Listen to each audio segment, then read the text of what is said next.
ও আমার পর্দারে মা ও বোনেরা, সর্বপ্রথম তিনারে প্রশংসা করি একমাত্র মহান আল্লাহ পাক রব্বুল আলামিনের জন্য।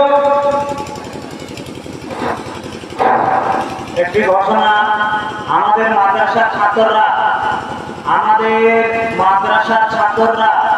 তোমরা যে যেখানে আছো তোমরা তাড়াতাড়ি করে মাদ্রাসায় চলে যাও। তোমাদেরকে খাওয়া দাওয়া হচ্ছে, তোমরা তাড়াতাড়ি খেয়ে নাও। আমাদের মাদ্রাসার ছাত্ররা তোমরা যে যেখানে আছো তাড়াতাড়ি করে মাদ্রাসায় চলে যাও, তোমাদেরকে খাওয়া দাওয়া হচ্ছে। আসসালামু আলাইকুম।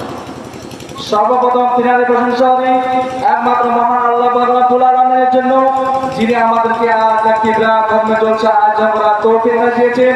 তাই সকলে আমরা ছোট্ট একটি বাক্য উচ্চারণ করে বলে থাকি আলহামদুলিল্লাহ। আলহামদুলিল্লাহ। তারপর আমাদের ধর্মগুরু ধর্ম নেতা আকানা নেতা আহমদ